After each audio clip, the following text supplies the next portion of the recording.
Olá, amigos do Paz e Bem, é um prazer imenso estar com vocês mais uma vez. E hoje o programa Paz e Bem tem o prazer de apresentar a você nosso novo Frei Marcelo. Frei, prazer imenso estar com você aqui. Prazer e assim, eu acredito que todo mundo que está te vendo está assim, ó, quem ele é. Frei, obrigado pela sua presença, pelo seu sim no nosso programa. Estou sabendo que o senhor chegou aí essa semana, veio fazer parte da família de Teresópolis. Foi.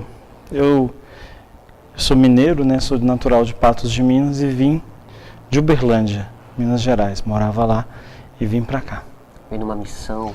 Eu gostaria que esse programa, padre, pudesse, né, padre, Frei, pudéssemos assim tirar algumas dúvidas sobre essa relação entre padre e Frei.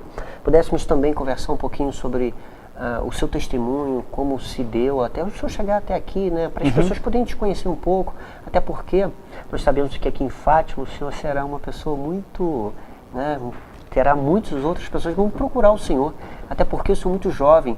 No início da entrevista nós brincávamos que aqui em Teresópolis o senhor tem assim uma gama de trabalho a ser feito com a juventude, e espero que o senhor possa aí, desde já desse programa, já assumir esse compromisso com a juventude de Teresópolis. Claro que sim. Né? Então, como se deu a conversão do senhor, como começou até o senhor hoje estar aqui em Teresópolis? Quando criança eu não queria ser padre, né? Não pensava nisso. Meu sonho de menino, de garoto, era ser astronauta. Achava bacana viajar pelos espaços, o céu, as estrelas, né? E depois, mudei muito de opinião, né? Mas eu ainda quero ir para o céu. E depois, quando adolescente, jovem, eu queria ser sargento do exército. Fiz o tiro de guerra, né? Eu vi que aqui em Teresópolis tem tiro de guerra, esses jovens. E aí eu queria ser sargento do exército, pensava em ser sargento do exército. Mas quando eu fiz a prova para entrar mesmo, estudei e tudo mais, eu senti que aquilo não era para mim, não era o meu chamado. E aí voltei para casa. Eu sou filho de uma família que mora na zona rural de Patos de Minas. Meu pai é agricultor, minha mãe dona de casa. Sou o sétimo filho deles. Nós somos 7 irmãos, né? Aí foi uma época que eu fiz a crisma. E lá eu encontrei com a figura de Jesus. E um dia, num grupo de jovens, o rapaz da música, do Ministério de Música, falou assim, citando Lucas: se você tiver vergonha de mim, de meus ensinamentos perante os homens, eu também terei vergonha de você. Eu, que já tinha descoberto um pouco de quem era Jesus, e tinha curiosidade, né, eu procurava, eu falei, eu não quero que Jesus tenha vergonha de mim. Porque eu era um jovem que tinha vergonha de dizer que eu ia à igreja, que eu participava da crisma. Eu era um jovem que tinha vergonha mesmo de falar que eu tinha Deus no coração. Essa atmosfera está acontecendo num período que só tinha 18 anos. 18, 19 anos. Tinha namorava nessa época, uma menina também da igreja, etc. E aí, com isso, eu passei a me dedicar mais. Porque eu estava assumindo um compromisso na crisma, agora era minha responsabilidade de fé. Eu falei, eu não vou mais negar Jesus, eu não vou mais ter vergonha dele. E aí eu comprei um evangelho, o Novo Testamento, na linguagem mais fácil, linguagem de hoje, que assim, lá estava, tem esse livro até hoje. E aí, nossa casa era uma casa pequena, sabe, onde que nós morávamos já, aí eu morava já em Patos para estudar com os meus irmãos. Não tinha um lugar que eu pudesse ler sem atrapalhar os meus irmãos. Na cozinha não podia, na sala de TV também não.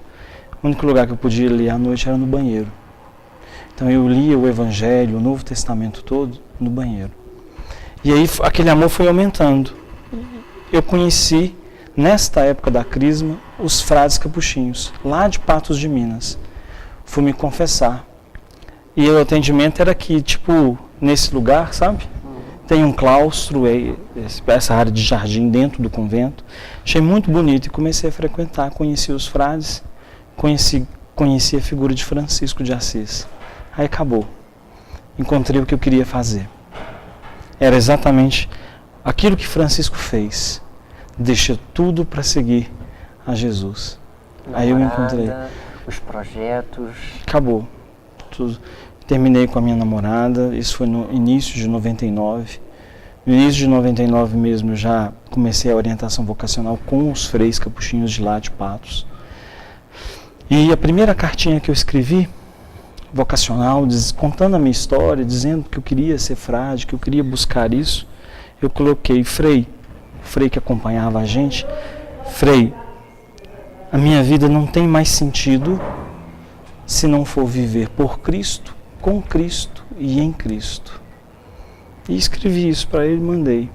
Depois, quando eu entrei em 2000, 10 de fevereiro de 2000, no meu diário espiritual, a primeira página está lá escrito: a minha vida não tem sentido se não vou viver. Tudo que eu fizer tem que ser por Cristo, com Cristo e em Cristo. Aí, esse se tornou o meu lema de padre. Sim, foram 12 anos de formação, desde 2000 até me ordenar padre em junho de 2011. É porque dentro da linha dos franciscanos você tem várias outras linhas para poder seguir, né? Sim. A questão de ser padre, missionário, tem umas relações. Se eu pudesse falar um pouquinho sobre isso também, né? E até porque o senhor escolheu ser padre. De onde surgiu a decisão, vou ser padre? Ah, sim. A minha vocação sempre foi isso, ser frade capuchinho e padre. Não basta ser só frade, tem que ser padre. E não basta ser só padre, tem que ser frade capuchinho. Tem que seguir Jesus do jeito de Francisco. Essas duas coisas, para mim, são complementares, né? Sempre, nunca tive dúvida disso, né? Nos franciscanos, nos capuchinhos, você pode escolher várias linhas, né? Primeiro você se forma frade, são 3 anos de formação inicial, né? Você faz os primeiros votos de pobreza, obediência e castidade, e aí você escolhe. Você quer ser irmão, especializado numa outra área? Tipo, nós temos frades que são psicólogos. Eu tenho um colega que está fazendo assistência social para trabalhar com as minorias. Então, são várias áreas que você pode se dedicar. Outros, mais jovens, quer ser enfermeiro. Então, um frade enfermeiro. Para ajudar as pessoas. Para ajudar as pessoas, justamente. E aí, nessa área, eu escolhi o sacerdócio. Aí, então, eu fiz a formação de filosofia e teologia, né? De estudo dessas duas áreas, são 7 anos. E agora eu vou fazer uma pergunta um pouquinho técnica sobre essa relação, para esclarecer para as pessoas que estão nos assistindo a diferença entre frei, padre e o próprio padre, né? O senhor está fazendo uma relação dessa proximidade que existe, só que existe uma vocação diferenciada. Isso. Né? Uma forma de vida diferenciada. Se o senhor puder explicar para a gente como isso funciona. A gente costuma chamar de vida religiosa, né? Quem é frei pode ser irmão e pode ser padre, né? Mas o nome continua sendo frei, se ele é religioso. O que é isso? É um grupo de pessoas, homens ou mulheres, no nosso caso masculino, né, que vivem juntos em comunidade, em fraternidade. O padre diocesano, ele pode morar sozinho. E viver em comunidade traz uma consequência: a partilha de tudo tem em comum, né? É o meu irmão, então eu vou partilhar com ele aquilo que eu tenho, os meus dons, os meus talentos, etc. Então, por exemplo, a gente não pode, pelo voto nosso de pobreza, a gente não pode ter casas, propriedades, carros no nosso nome. O padre pode, e é justo que ele tenha mesmo, né? Então, essa vocação que a gente escolhe é para viver em comunidade. Não existe frei sozinho. E a palavra frei vem de frater, que quer dizer irmão. Porque o padre em si, ele pode ter uma casa sozinho, pode morar sozinho, uma pode. Paróquia. Né? Cuidar de uma paróquia sozinho. Cuida da paróquia, faz a questão da administrativa sozinho, tudo sempre no sentido de estar só. O frei, no caso que o senhor coloca para mim, não pode. Não pode. Tem que ser no mínimo quantas pessoas? No mínimo 3 para morar numa casa. Aqui em Teresópolis é ótimo. Nós somos 19. E ainda no próximo blog a gente vai até falar sobre isso, né? Tá jóia. A tendência disso é aumentar. Deus quiser. Então existe uma diferença nisso. E a questão espiritual sobre a questão do padre e a questão do frei?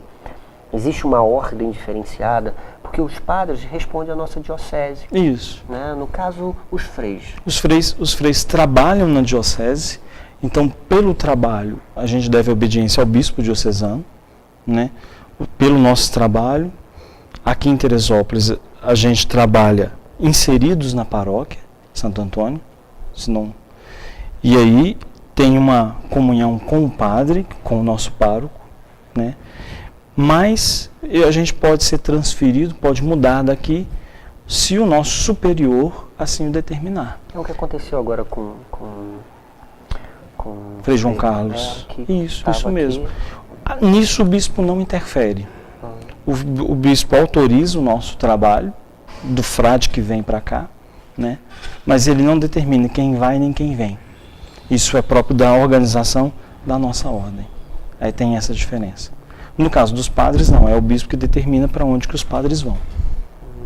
Tem essas pequenas diferenças. É aí assim. que vai norteando. Mas em si, nós estaríamos interligados aqui, no caso, sempre com a paróquia do Alto, com o Padre Jorge. Isso mesmo. Você já conheceu ele? Não, ainda não. Eu cheguei ontem.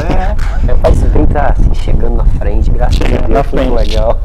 Olha só, amigos, estamos chegando no nosso tempo de comercial. Não sai daí, pois no próximo bloco nós vamos falar um pouquinho sobre essa questão dessa formação, dessa estrutura que está sendo modificada aqui na Fraternidade.